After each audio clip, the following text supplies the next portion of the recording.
ఆ తల్లి 9 నెలలు పడిన ప్రసవ వేదన ఒక్క క్షణంలో బిడ్డని చేతిలోకి తీసుకున్నప్పుడు మర్చిపోతుంది. బిడ్డని చేతిలోకి తీసుకున్నప్పుడు ప్రపంచంలో ఎవరు పొందలేని ఆనందం ఆ తల్లి పొందుతుంది. ఎందుకు అంత ఆనందం? అది వేరే వారి బిడ్డ అయితే ఆమె మోసింది కాదు, వారు ప్రసవ వేదన పడి ఆ తల్లి ఆ బిడ్డని కంది కాబట్టి అంత ఆనందం. ఆ బిడ్డ ఎంత ఆనందం ఉన్నా తల్లి బిడ్డని చూసిన తర్వాత ఆ ఆనందం కంటే ప్రపంచంలో ఏ ఆనందం గొప్పది కాదు. అంతేనండి. ఒక తల్లి ప్రసవ వేదన పడి ఏ విధంగా తన బిడ్డను తన చేతిలోకి వచ్చిన తర్వాత బాధ అంతా మర్చిపోతుందో, ఎన్నో ఉపవాసాలుండి రాత్రనక పగలనక నీకోసం ఏడ్చి ఏడ్చి ఏడ్చి ఒక దైవజనుడు నీకోసం ఉన్నాడు అనైనా గుర్తించాలి కదా. ఇన్ని సంవత్సరాలు నీకోసం ఉపవాసం ఉండి ప్రార్థన చేస్తే నువ్వు ఆయన సన్నిధిలోకి వచ్చావు, మార్పు చెందావు, మారు మనసు పొందావు.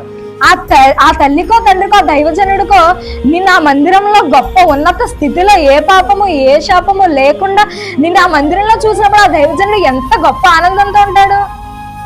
ఆ తల్లి ఏ విధంగా పురిటి నొప్పులన్నీ మర్చిపోయి తన బిడ్డను చూసి ఆనందపడుతుందో, వారు చేసిన ఉపవాసం, ఆకలి, నీరసం, బలహీనత ఒక్క క్షణంగా ఆ దైవజనులు మర్చిపోతారు. దైవజనులు ఎప్పుడైనా సంఘం పట్ల బాధ్యత లేకపోతే ఆ సంఘం ఖచ్చితంగా ఉండదండి, చెప్తున్నాను. అంటే దేవుడిచ్చిన సేవకో పిలుపుకో లోబడి ఆ దైవజనులు వచ్చారు.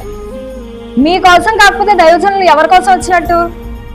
వారు ఉపవాసం చేస్తారు. ఉపవాసం చేసి ప్రభువా ఇదిగో ఈ కుటుంబాన్ని నీ చేతులకు అప్పగించుకుంటున్నాను అని చెప్పినప్పుడు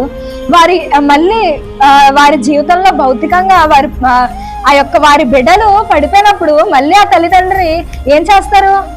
మళ్ళీ వీళ్ళే కదా ఉపవాసం ఉండాలి. ఇప్పుడు బిడ్డలు పాడైనప్పుడు ఖచ్చితంగా తల్లిదండ్రులు అనేది బాధ్యత తీసుకోవాలి కదా.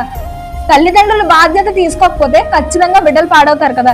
నాకెందుకు అని ఏ ఆత్మీయ తండ్రి వదలడు, నేను ఖచ్చితంగా చెప్తున్నాను. నాకెందుకు అని ఏ ఆత్మీయ తండ్రి వదిలినా ఆ సంఘం నశించిపోతుంది.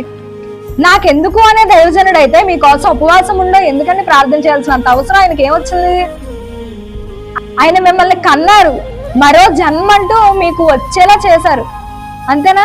ఇప్పుడు మీరు లోకంలో ఉన్నప్పుడు ఒకటైతే బాప్తిసం తీసుకొని ఆయన చేసిన ఉపవాసాలు ప్రార్థనల ద్వారా మళ్ళీ మీరు ఆయన సన్నిధిలోకి వచ్చినప్పుడు ఎలాంటి పాపము శాపము లేకుండా మీరు ఇప్పుడు ఉన్నారంటే ఆ యొక్క ఘనత ఎవరిది? దైవజనుడిది. నేను గొప్ప కోసం ఇది చెప్పట్లేదు, నేను చెప్తున్నాను. అంటే చెప్పేవారిని ఎప్పుడు మనం చూడకూడదు. ప్రభువు ఏ మాటను చెప్తున్నాడు అని చూస్తే ఖచ్చితంగా మన బ్రతుకు ఎప్పుడో మారిపోయింది నేను అంటాను, అంతేనా? ఇప్పుడు ఎవరు చెప్తున్నారు అని అనుకుంటే వారు చెప్పే మాటలే మనం తీసుకుంటాం, అంతేగాని ప్రభువు దగ్గర నుండి ఒక మాట నాకు వచ్చింది ఇది నా కోసం అని అనుకుంటే ఖచ్చితంగా మన హృదయము దేవుని తట్టు